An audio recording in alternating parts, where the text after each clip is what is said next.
The oil is boiling, but it's not just underground. Behind the cameras of one of Taylor Sheridan's boldest series, trouble may be bubbling to the surface.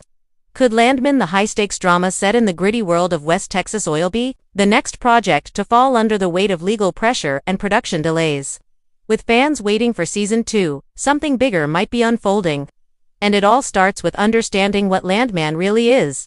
Landman isn't just another TV drama. It's a raw, sharp look into the chaotic, risky world of oil drilling in modern-day Texas.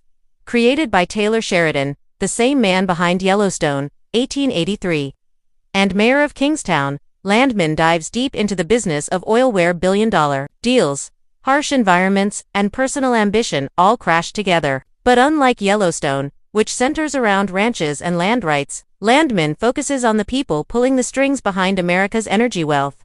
The story follows the life of Tommy Norris, played by Billy Bob Thornton, a veteran oilman, trying to navigate a dangerous and constantly shifting industry. He's part dealmaker, part fixer, and part survivor, someone who knows that in this line of work, you can strike it rich one day and lose everything the next. The series gives viewers a fictional but grounded look into the lives of Landman, the real-life negotiators who secure mineral rights, manage leases, and make sure the oil keeps flowing. Season 1 of Landman was praised for its sharp writing and heavy realism. It wasn't about flashy explosions or over-the-top drama. Instead, it gave us a character-driven story full of grit, money, and betrayal. Billy Bob Thornton brought a level of calm intensity to the lead role that helped ground the chaos around him. The rest of the cast, featuring names like Ali Larter and Michelle Randolph, added layers of depth to a story already soaked in tension. What makes Landman different from other dramas is its setting. West Texas, the heart of the U.S. oil boom, isn't just a backdrop, it's almost a character in itself. Every dusty road, every steel pipeline, every lonely bar feels like it belongs in a world where success is measured in barrels, not bank accounts. The show doesn't shy away from showing the dark sides either. Shady contracts, ruthless corporate behavior, environmental risks, and broken families left behind by the chase for wealth. The idea for Landman was inspired by the Boomtown podcast, which explored the real oil boom in Texas and its effect on the people living through it. Taylor Sheridan, known for turning real-world struggles into powerful fiction, saw an opportunity to tell a story about a world most people don't think about, but one that affects nearly every part of their lives. So when Landman premiered, it didn't just add another title to Sheridan's growing empire. It stood out as a fresh take on American ambition, one rooted in the earth itself. It was personal, political, and brutally honest, and fans quickly got hooked. But now, with whispers of legal trouble and signs of production delays, many are wondering, is the oil drying up? Or is Season 2 just hitting a few bumps on the road to something bigger? Before we get to the behind-the-scenes issues, we first have to ask, why would such a successful show suddenly be in trouble? In the next section, we'll dig into the Season 2 problem, what's causing the delay, what's been confirmed, and why Taylor Sheridan may be facing more than just creative pressure this time. As Landman Season 1 wrapped up with strong fan reactions and growing interest, everyone expected Season 2 to roll forward quickly, especially with a creator like Taylor Sheridan, known for pushing out shows back-to-back. But suddenly, the momentum slowed, and then, silence. Now, rumors are flying: delays, legal red tape, internal struggles. Some fans even wonder if Landman Season 2 is in danger of being cancelled altogether. So what exactly is going on? To start, there's been a noticeable lack of official updates. Paramount Plus hasn't released a solid premiere date or production timeline for Season 2. That's already a red flag, especially for a Sheridan project, where new seasons are usually announced before the credits on the last episode even finish rolling. Industry insiders are beginning to whisper that Landman may be caught up in something more complicated than a standard scheduling delay. Part of the issue may be connected to behind-the-scenes business.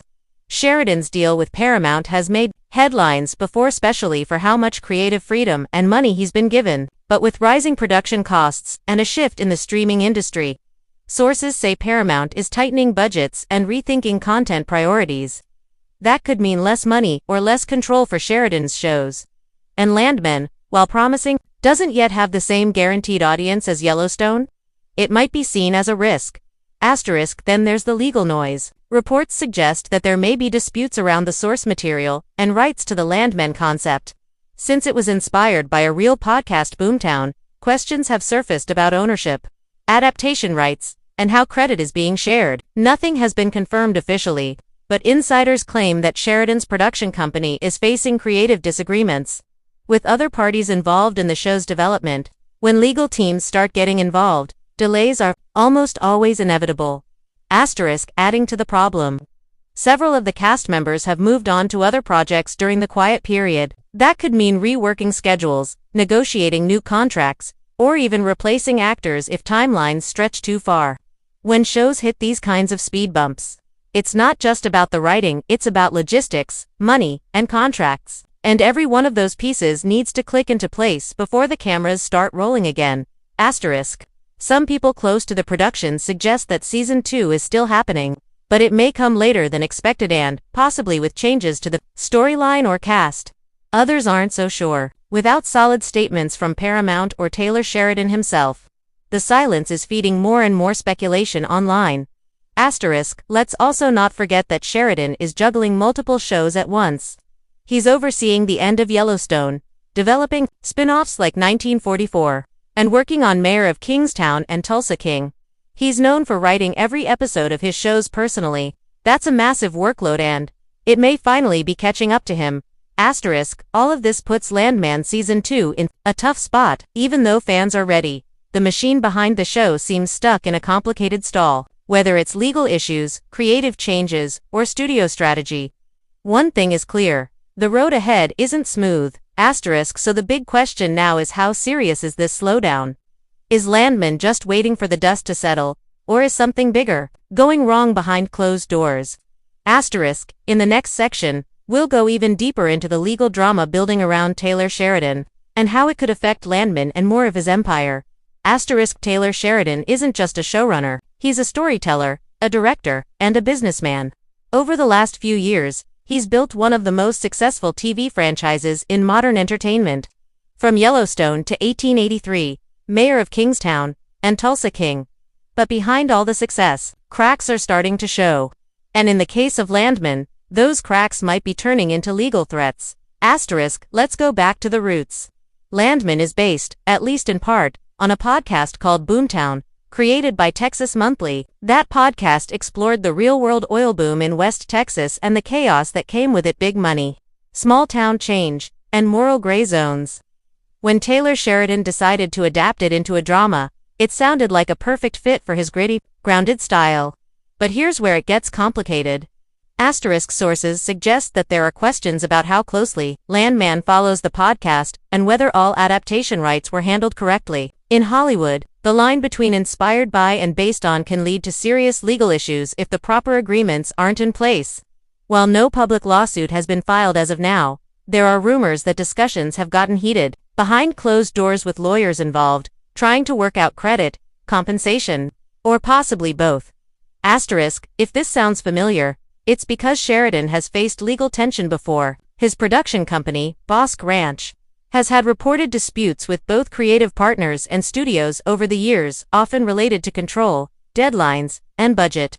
Sheridan is known for being a perfectionist. He writes nearly everything himself, controls the tone of each series, and doesn't always work well with studio interference. That's part of what makes his shows so unique, but also why they can become lightning rods for legal and production conflicts. Then there's the bigger picture with Paramount. The studio is reportedly reviewing its entire content strategy, especially as the streaming wars tighten up.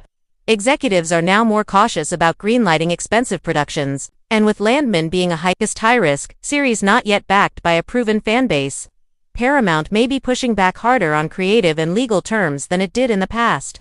Sheridan's blank check deal is no longer untouchable. And while Taylor Sheridan is known for fighting hard for his creative vision, even the strongest voices sometimes have to bend to legal pressure. So where does that leave Landman? We'll explore the wider fallout in the next section, how this legal drama could impact not just Landman, but the rest of Taylor Sheridan's growing empire. Is this a one-time setback or the beginning of something bigger? Another layer to the drama: copyright and intellectual property.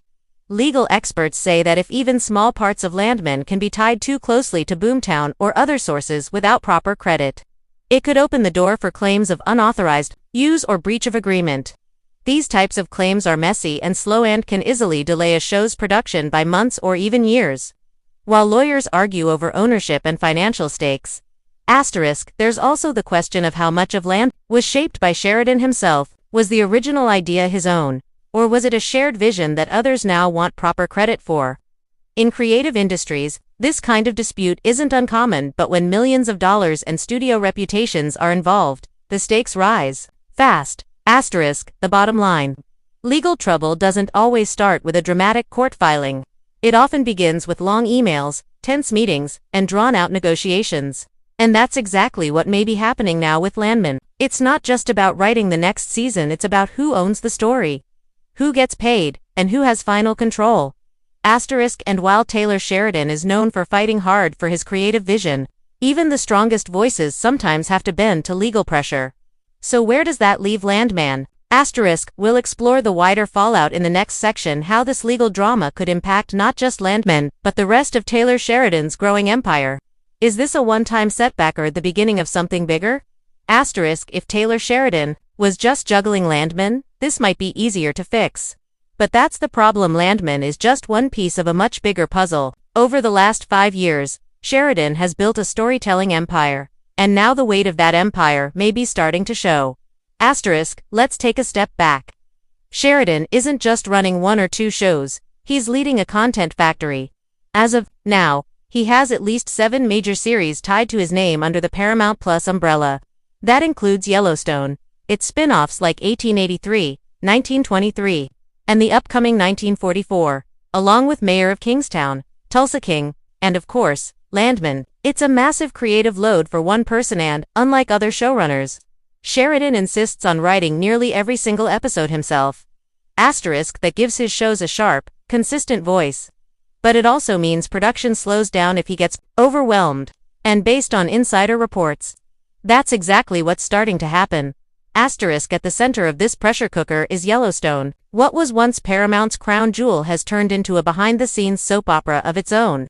Lead actor Kevin Costner's fallout with the network made headlines, delaying the final episodes and creating serious tension. Costner says he wasn't given a fair deal. The studio blames scheduling.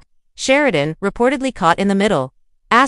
This conflict has already forced changes in Sheridan's plans. A planned sequel to Yellowstone reportedly starring Matthew McConaughey has been confirmed, but is still in early development. Meanwhile, 1923, starring Harrison Ford and Helen Mirren, hasn't begun production on Season 2, despite being announced months ago. Add that to delays with Landman, and suddenly, Sheridan's universe isn't running as smoothly as it once did. Sheridan is a rare creative force, no doubt. But even the best creators can be stretched thin when too many projects pile up, especially when studios start tightening budgets. The golden age of streaming is shifting. Studios are no longer throwing money around without asking questions. Shows are being canceled, even mid-production, and executives are demanding more control over output. Sheridan's once unlimited freedom may now be running up against boardroom reality. Then there's the business side. Sheridan runs Bosque Ranch Productions, which doesn't just make shows, it also manages land, horses, and real-life ranch operations. He's not just writing drama about cowboys, he's living it. But managing a real-life empire while running multiple shows and battling legal disputes. It's a lot, even for someone as driven as Sheridan.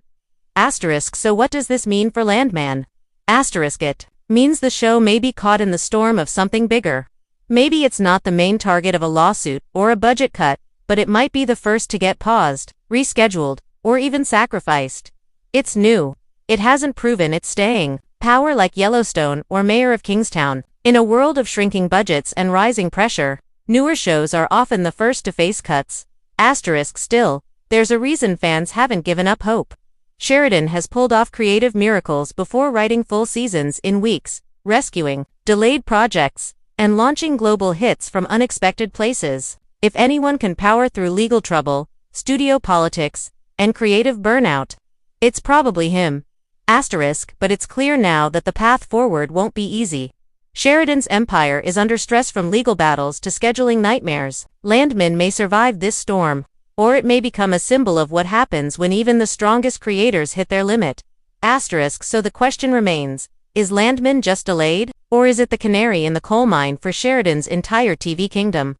Only time and maybe a few court decisions will tell. So here we are. A show born from real-world grit, powered by a powerhouse creator, and caught in a storm of silence, contracts, and courtroom whispers. Landman started as a bold new chapter in Taylor Sheridan's unstoppable rise, but now, it stands at a crossroads, paused, questioned, and surrounded by legal shadows that no one expected this early in the game. It's a tough moment for fans. The promise of Season 2 now hangs in the air, uncertain. There's no clear cancellation, but no green light either. Just that frustrating in-between space where shows sometimes disappear, slowly, quietly. And this doesn't just affect Landman. This situation is starting to echo across Sheridan's entire creative empire. If this legal standoff drags on, or if Paramount pulls back on funding, we may see delays, recasts, or even cancellations ripple through the rest of the Sheridan. This could be the beginning of a much larger shift, not just for Sheridan, but for how streaming giants handle powerful, high-cost creators. But here's the truth. Taylor Sheridan isn't the type to go down easy. He's built a reputation on grit, determination, and fighting for his vision even when the system pushes back. So while Landman may be in trouble now, don't count it out just yet. If the oil's still there, Sheridan will drill through. So what do you think? Is Landman on a brief pause? Or is this the start of a shutdown? Tell us in the comments below. Will Landman rise again? Or is Taylor Sheridan spread too thin to save it? And if you want more deep dives into the drama behind the screen, from lawsuits to leaks to legends in the making, hit that subscribe button, tap the bell, and stay tuned. Because this story, it's far from over. Until next time, keep watching the shadows behind the screen.